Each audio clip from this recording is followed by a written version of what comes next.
Lord, the light of your love is shining in the midst of the darkness shining.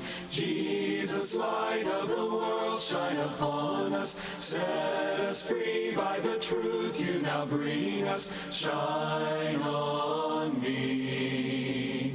Shine on me. Shine, Jesus, shine.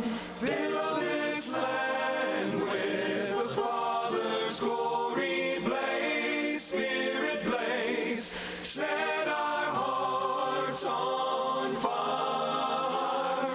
Flow, river, flow.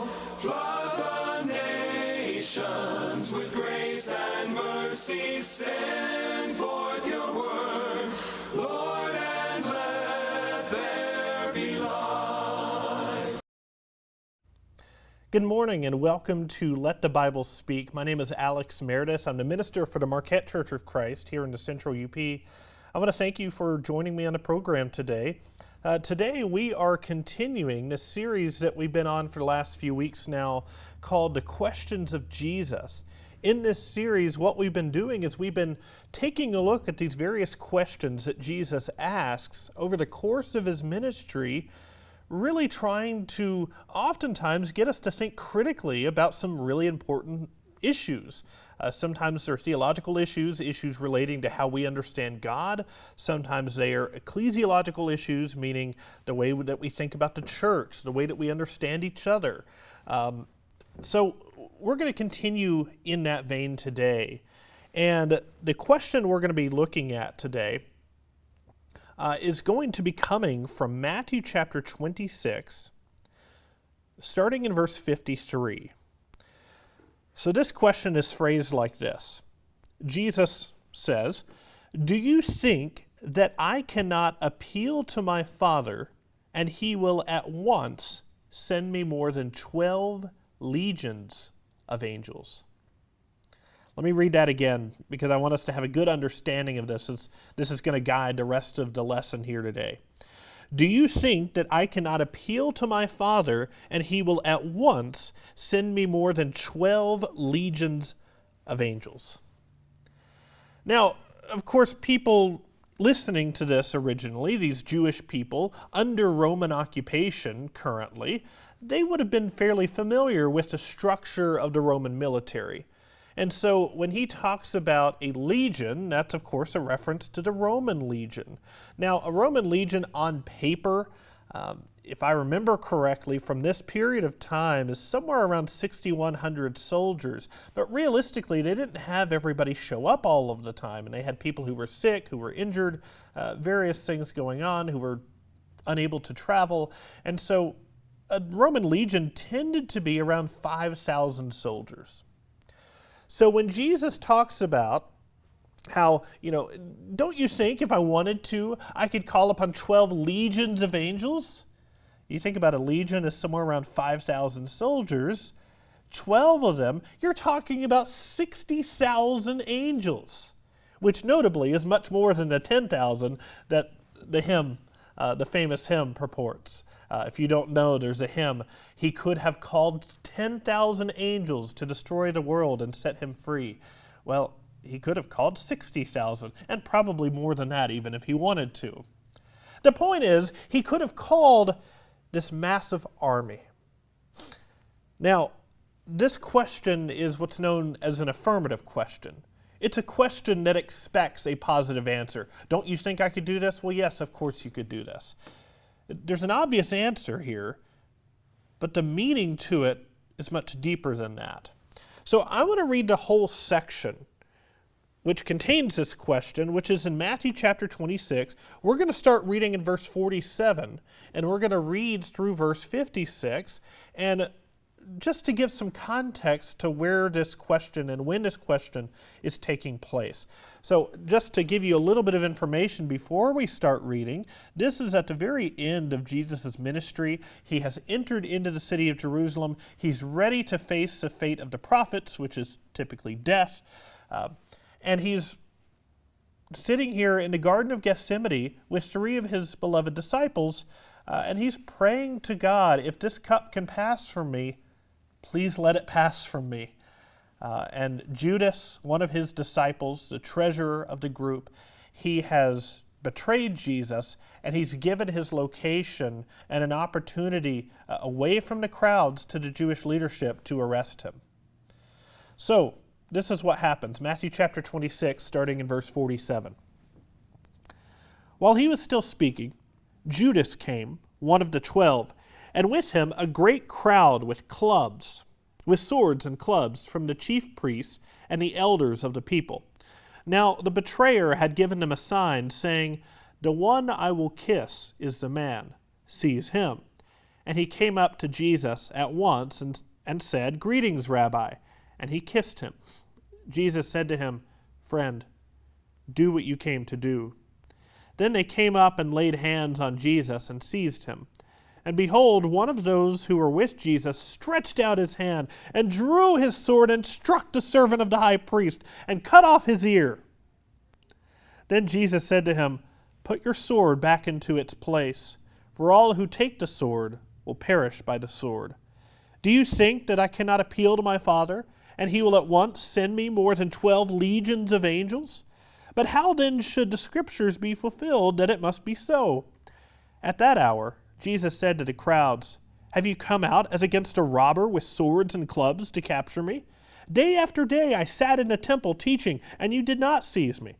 But all this has taken place that the Scriptures of the prophets might be fulfilled." Then all the disciples left him and fled.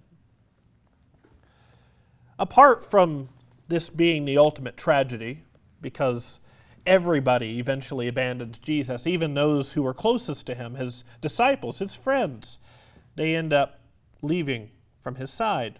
Peter ends up denying him. It's the ultimate betrayal. But aside from all of that, this story in particular has a few elements that I want to point out to you. First of all, I'd like to point out that the Jewish leaders were very genuinely afraid of Jesus, weren't they? As evidenced by the massive crowd that they brought with them. It said a great crowd with swords and clubs. We're not told exactly how many, but evidently it was worth mentioning by Matthew. Jesus himself pointed it out. Like, who do you think you're fighting here? You know? Now, there were perhaps a few reasons why the Jews were so careful in arresting him. First of all, he was certainly seen as a threat simply to Jewish tradition. His teachings, they interpreted, not to say that this was actually the case, but they interpreted many of his teachings to be this attack on Jewish tradition, which in some way it was, but it was really more correcting the course, and it was supposed to be deconstructing the whole thing. So that's why they wanted to arrest him in the first place. Now, as far as why they saw him as a tangible threat, you've got to remember that this is right before Passover. Now, during the time of Passover, which was this memorial celebration of God leading his people, the Israelites, out of Egypt, out of slavery, to the Promised Land, there are these people who would pilgrimage from all over the land of Canaan, from all over the surrounding regions, and they would come to the city of Jerusalem. It was probably the time of the year that had the most Jewish people in one central location. Now, it could have been assumed, because Jesus was talking about this kingdom that he was going to establish, that they believed him to be a false Messiah, but they at least believed that he believed that, right? And they could have been anticipating that he was trying to gather and amass this army right as it was time for Passover, when he'd have this strong military force, potentially, in the city of Jerusalem to rebel against the Romans. And of course, the leaders here are concerned with, well, what if he does do that? What if he does try to mount a rebellion against the Romans? What are the Romans going to do? They're going to wipe us out. They're going to take us all out of our leadership positions for sure, but they might very well just destroy us completely, wipe us off the map. So there may have been a fear about what he might do in relation to the Roman Empire here. Now, another concern was certainly that he was a famous miracle worker. Some people thought he was faking it, some people thought this, that, and the other, but it was at least reported that he could do these miraculous things, and they didn't know if they were going to come to him with swords and clubs, and who knows, lasers might shoot out of his eyes, you know? So they were afraid of what he might be able to do and what he might represent, right? So they come at him with this great crowd. And then Judas comes and greets him. He had arranged for this sign. He was going to go and kiss the one who was Jesus. Evidently, Jesus was not immediately identifiable. I think that's interesting here.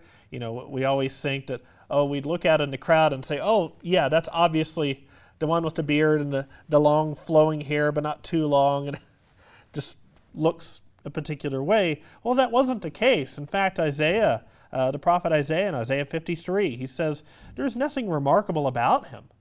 There was nothing about his appearance that was really all that notable. So Judas had to identify him in the first place. That tells us something. But then he calls him friend. He uses this word heteros. And this word heteros, you know, that's really almost an overly kind greeting. I should say, that's not what Judas says. Jesus says this to Judas. He says, friend, do what you have come to do, right? There are a couple of other instances in the book of Matthew, in Matthew chapter 20, verse 13, and Matthew chapter 22, verse 12, are also instances where this same word is used. And it's almost like this greeting that denotes one thing, but it means something else. It's almost like how the word bro is used today. You know, you can use it a little aggressively. It's an unfavorable circumstance, but you're trying to be friendly. And then the biggest surprise of this whole thing is that Jesus doesn't fight back. He could have, but he doesn't. In fact, when Peter, and we do know it's Peter, by the way, John is the one who rats him out. It doesn't say anything here in Matthew about who this was. It just says one of those who was with Jesus. But John, in John chapter 18, verse 10, it says, this was Simon Peter. So Peter does his best Mike Tyson impression. He cuts the ear off of one of the servants of the high priest. Like, this is pretty dramatic, you know? Like, he's ready to go to war for Jesus. And what does Jesus say? Don't bother. Now, his reasoning is multifaceted. First of all, the first part of his reasoning as to why he doesn't fight back is because, you know, it's kind of reckless. Jesus has a plan for Peter. He has a plan for Peter and his involvement in the early church, and he doesn't need him dying in some silly battle right here in the Garden of Gethsemane, right? He has a plan for Peter. You could say that this was almost a warning also to the Jewish leaders who just a matter of years later would be involved in this violent uprising against the Romans, and then who would then be totally squashed by the Romans, which would lead to the Jewish dispersion across the earth that in some ways is still true today. So it's kind of reckless. If you live by the sword, you're going to die by it. Secondly, he makes this case, you know, if I wanted to protect myself, I can do that. I don't need your help. I can protect myself. And that's where you have the question in verse 53. Don't you think that I could appeal to my Father in heaven and he would at once send me 12 legions of angels? He could wipe all my enemies out. He could do that. Remember, all it took was one angel. If I'm remembering correctly, it was one angel in the days of Hezekiah that wiped out thousands of the Assyrian army. What do you think 12 legions of angels, 60,000 at least angels could do? They could destroy the world and set him free, right? He could do that, but he's not. And the reasoning for it, lastly, is that it needs to happen. The arrest of Jesus needed to happen. That's why in verses 54 and in verse 56, he makes this mention. He says that Scripture may be fulfilled. The arrest of Jesus, his crucifixion, all of it, it needed to happen. Now, there are a lot of people who wonder about this, that wonder, you know, why is it that Jesus would have allowed himself to die? If Jesus really is God in the flesh, isn't this just a failure of God to overcome the powers that be? Or if he really was defeated, what does this say about Jesus? And can we really, do we really believe that Jesus was in fact God? Well, there's one theory out there, certainly. This is true in the secular world. This is true within Judaism as well, that just believes that Jesus was just an ordinary man. And because he was just an ordinary man, there was really nothing that he could have done about this great crowd coming at him with swords and clubs. And so that's why he was arrested and died, because he was just a man, just like you and me. But the resurrection disproves that. The resurrection and the hundreds and thousands of people who bore witness to Jesus after his resurrection, in addition to his crucifixion, by the way, showed us that he was not just an ordinary man. That's not true. There's also this theory out there, and this is particularly true in the Islamic community, and I don't say this to just rag on them. I say this because it tells us something about the way that this event is perceived. There's this theory in the Islamic community that in this whole mess of things in the Garden of Gethsemane, there was a bit of chaos. Peter was cutting off people's ears, and somehow or another they ended up grabbing the wrong person, and the person they ended up trying and crucifying wasn't actually Jesus, which I think has a lot of holes in it, obviously. It doesn't track along with the rest of the story. Peter is shadowing them after this, John as well. The people observing the crucifixion obviously would have been able to tell if it wasn't Jesus.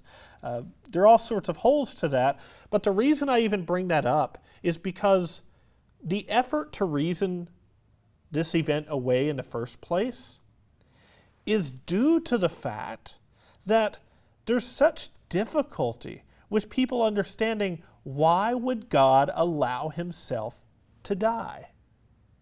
It just doesn't make sense. Now, the typical Christian response to this is that Jesus didn't desire the cross. It's not as if he wanted to die.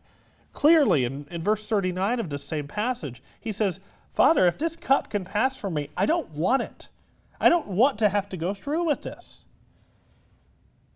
He could have escaped, but he let it happen for two reasons. One, to fulfill the prophecy that had been given by the prophets, but secondly, in order to save humanity. So let's talk about the prophets.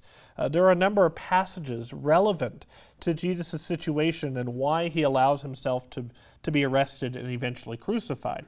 So we go to Isaiah chapter 53. I'm going to read from verse 5.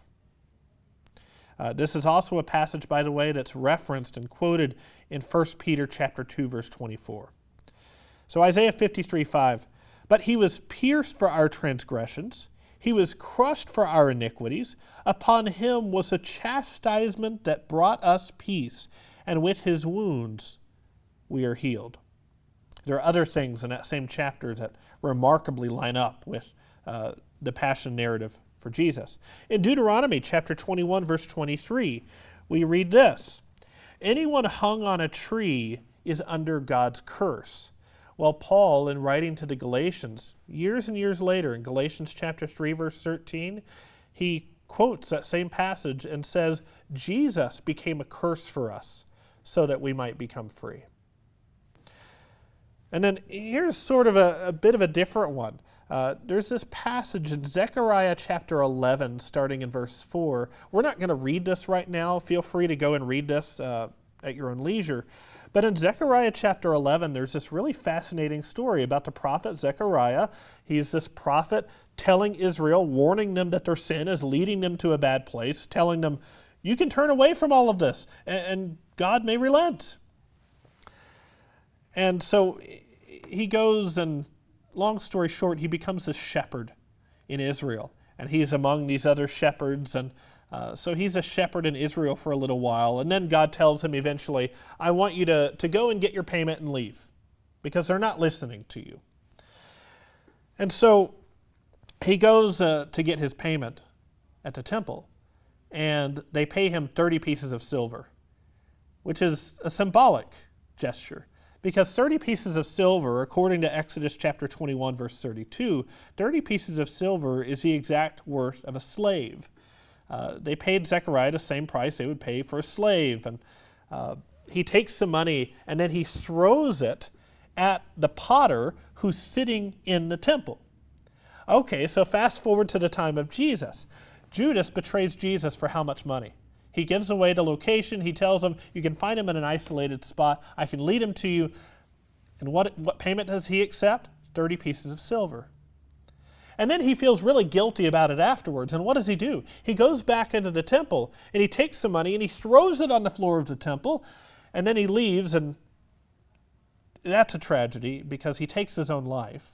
Okay, and then the people, the leaders of the temple, take the money and they say, well, what are we going to do with this? It's blood money. We can't just put this into the treasury. And so they go and they buy the potter's field. Not a coincidence, I don't think, right? Like, this was part of God's plan from the very beginning. And Jesus knew that he was participating in it. Jesus was participating in God's broader plan for humanity's salvation. The cross wasn't an accident. There's a quote here by Tom Wright I wanted to read you on this topic, on this idea that the cross was intentional. So the beginning of the quote here, the prophets and other writers had spoken of the way in which God's saving plan for Israel would pass through a dark night of suffering and even death before bursting out into the glorious new day of God's kingdom. Jesus had lived all his life in conscious obedience to what he took to be the biblical drama, intending to be the one who would bring it to fulfillment. The cross wasn't an accident. So Jesus' passiveness here, his unwillingness to fight back, it's not a sign of his weakness. It's actually a sign of his strength, his resolve to fulfill the plan of God no matter what it costs him, right? It's a demonstration of his strength, of his love. To undergo that suffering, even though he didn't have to. Having the power, but not using it. It was pointed out to me recently that the whole Bible is sort of this one big family struggle. And from the very beginning, you have this idea where this idea of birthright is sort of turned on its head.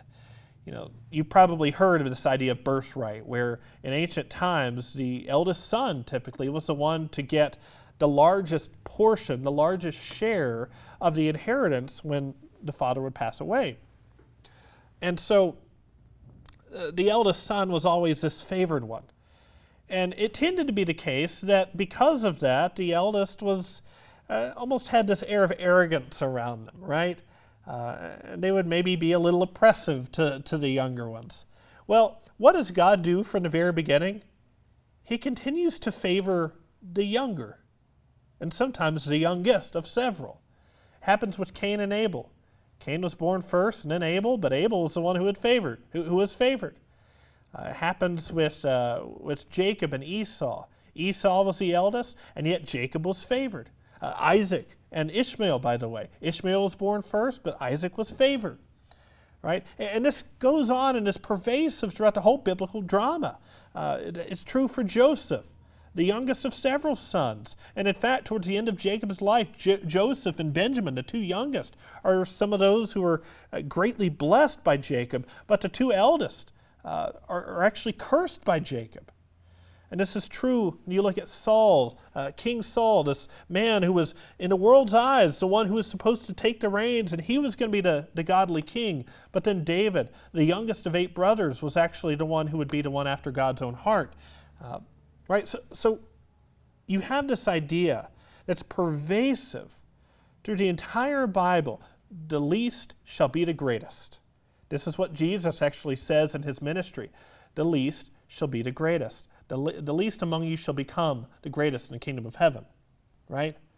And Jesus, who was the firstborn of all creation, to whom everything was owed, because he was not just any firstborn, he was the firstborn of all creation. And yet, what did he do with that power? Even though everything could have belonged to him. Well, in Philippians chapter 2, verse 6, What does Paul say in writing to the church in Philippi? Though he was in the form of God, he did not count equality with God a thing to be grasped, but emptied himself by taking the form of a servant. He chose to sacrifice. And there's another lesson embedded in this, which is that the greatest demonstration of strength is not just raw power, it's restraint, the restraint of power. I'm reminded of passages like Psalm 124 that talk about how, if the Lord had not been on our side, we would have been ravaged. But because he was, God is often portrayed as a mighty warrior, this defender. But who could have imagined that the mightiest thing that God would do would be to die? And if Jesus had called 12 legions of angels to destroy the world and to set him free, we would all be doomed. So let's revisit the question.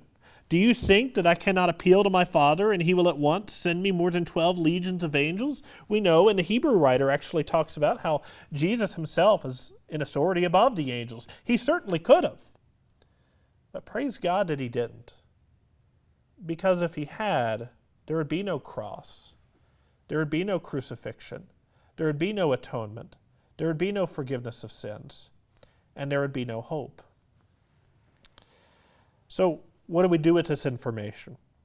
Well, first of all, I think we can rejoice in the fact that Jesus voluntarily sacrificed himself, even though he didn't have to.